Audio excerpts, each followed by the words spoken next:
Bonjour et bienvenue sur Déclic Numérique. Aujourd'hui, nous allons parler de fichiers RAW et de fichiers JPEG. En effet, il y a quelques jours, j'ai lu un article sur lemonde.fr qui tentait de comparer la qualité des deux fichiers. Je vais tenter de vous démontrer que même si l'approche, la question générale était intéressante, le point de vue adopté par le journaliste était plus ou moins maladroit. On y va.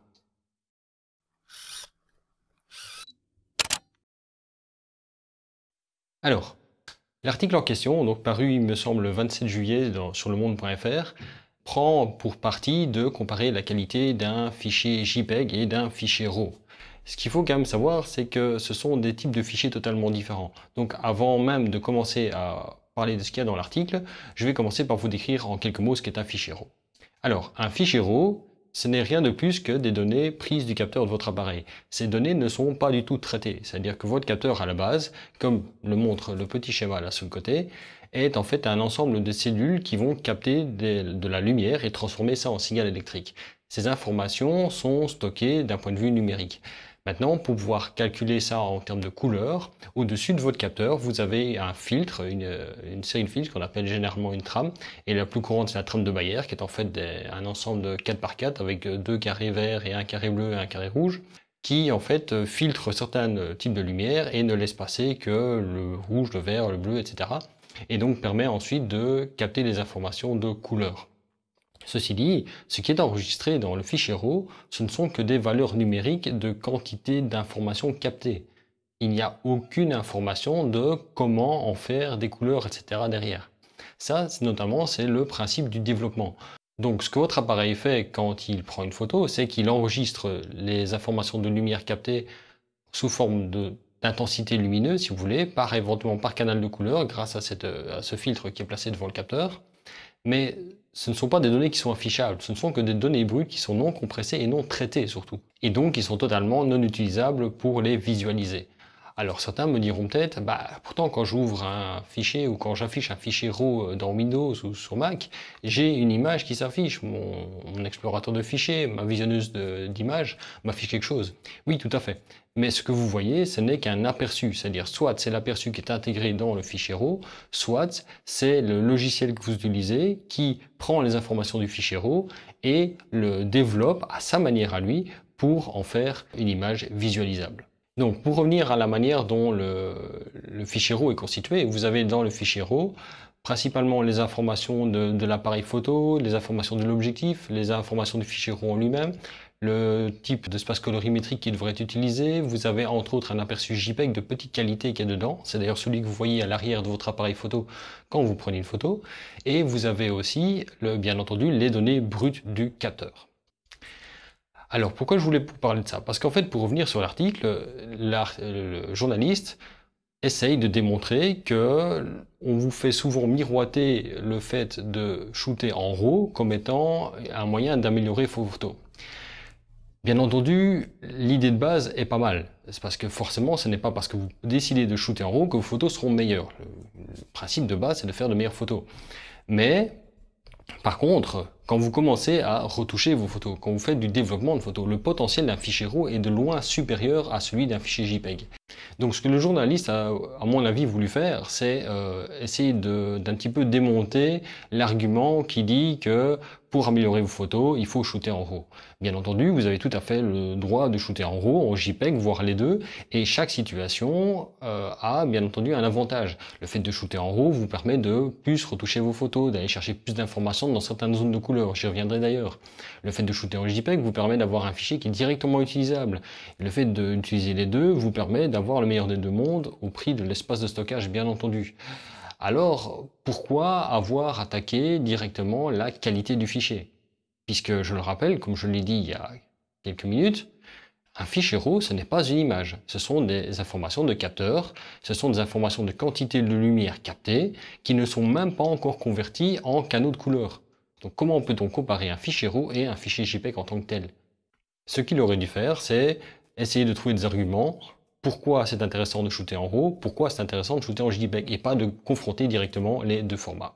Alors maintenant, je vais en revenir à l'article qui est finalement le point crucial et celui qui m'embête le plus là-dedans. Parce qu'on parle quand même d'un journal, le monde.fr, qui n'est pas le premier journal venu, dans lequel on trouve un article où on dit en gros Bah, on vous fait miroiter le fichier RAW et au final, il n'y a pas vraiment de raison pour ça.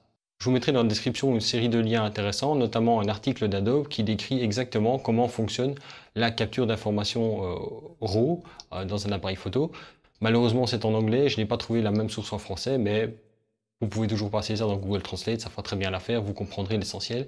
Vous verrez que finalement, ce que je vous dis est plus que vrai et que le journaliste aurait peut-être mieux fait de se renseigner avant de sortir des arguments qui sont quand même plutôt faux. Alors, dans ces arguments, il y avait quoi?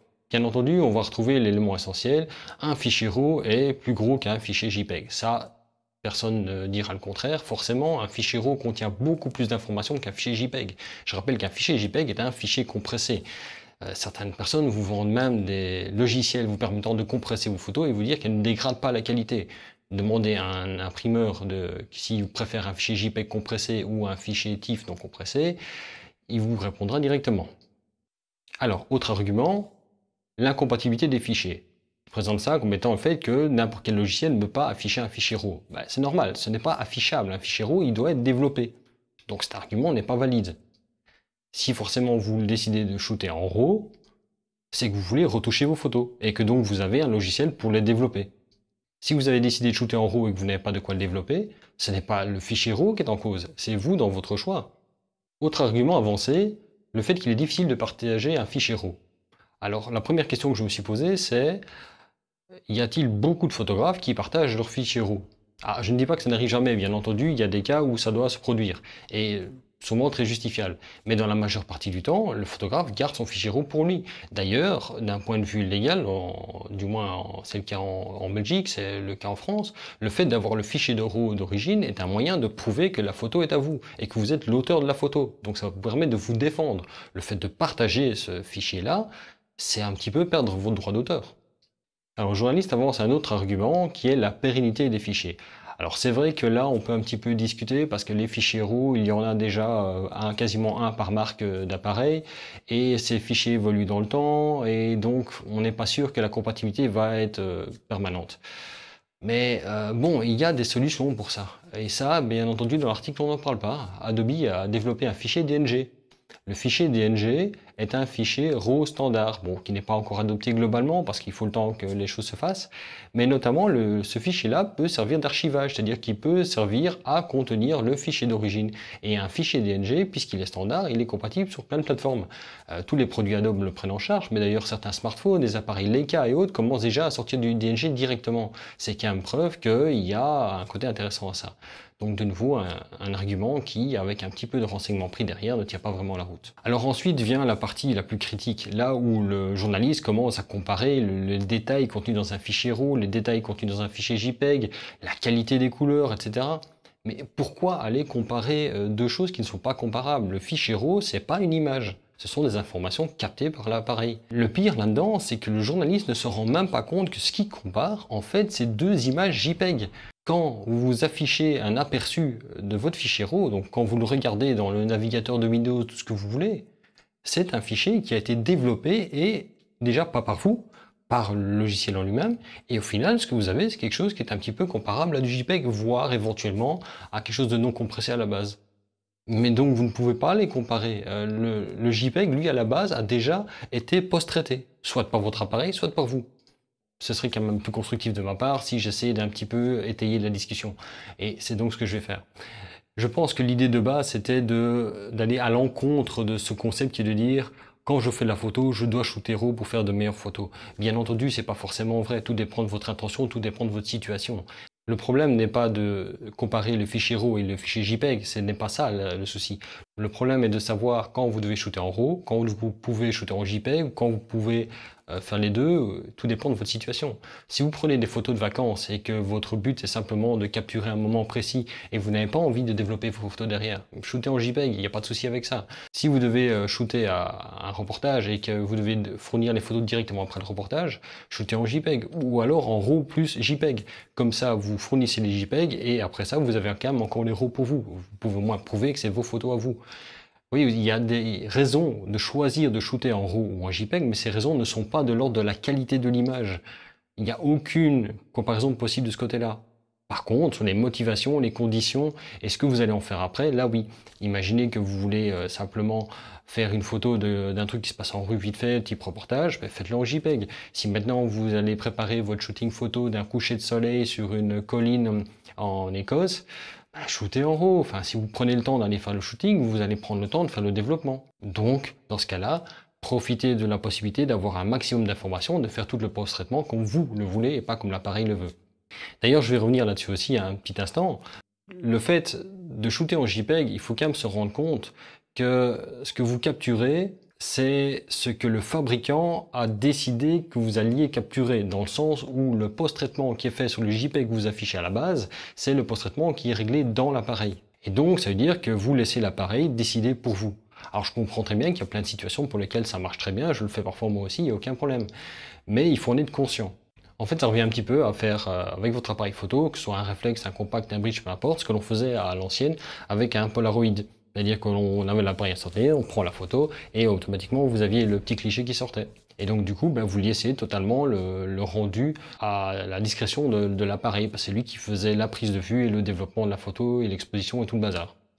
Pour conclure, je dirais que la question de base, le fait de shooter en RAW ou en JPEG, voire les deux, est intéressante. Ce qui était très maladroit, c'était l'approche du journaliste, qui a décidé d'attaquer la qualité de deux choses qui ne sont pas comparables. C'est un petit peu comme si on voulait comparer la qualité d'un négatif en argentique avec le tirage papier. Ça n'a aucun sens. Il y a une liaison entre les deux. Oui, le développement et le tirage photo. C'est exactement la même chose en numérique. Le fichier RAW est l'équivalent de la pellicule. Le fichier JPEG ou le fichier TIFF que vous sortez derrière après le traitement, etc., c'est l'équivalent de votre tirage papier. Quand bien même, vous pouvez encore le faire un tirage papier derrière, et ce qui est encore plus complexe. Donc, oui, poser la question, c'est intéressant, mais attaquer ça d'un point de vue qualité d'image, ça n'avait pas trop de sens. C'était beaucoup plus intéressant de présenter des arguments en disant que si vous faites ceci, alors le RAW est plus intéressant, si vous faites cela, le JPEG alors l'est plus. Voilà, c'est un petit peu ce que je voulais dire à propos de cet article-là. J'espère que cette vidéo vous aura plu. Comme vous avez vu, c'est un nouveau type de vidéo que j'essaye de faire, donc des types un petit peu de discussion sur lesquels je reviendrai sur des choses que j'ai vues, que j'ai lues, etc. Je compte bien en faire par d'autres. J'ai une ou deux petites idées en tête, là, notamment sur une histoire de compression de fichiers JPEG qui me fait un petit peu saigner les oreilles. Et pour le reste, si vous avez aimé la vidéo, ben abonnez-vous, mettez un petit pouce, faites un commentaire surtout. Je pense que cette vidéo-ci s'y prête beaucoup, puisque vous avez la possibilité de donner votre avis, j'y répondrai avec plaisir. Essayez juste d'être constructif dans les commentaires, évitez les commentaires rageux, ça n'a vraiment aucun intérêt là-dessus. Je suis là pour ouvrir la discussion et pour discuter avec vous et partager ce que je sais ou ce que je pense comprendre des choses. N'oubliez pas que j'ai des vidéos, si vous ne les connaissez pas encore, tutoriels de Lightroom, que je vais continuer. Il y aura encore d'autres contenus qui vont arriver par la suite.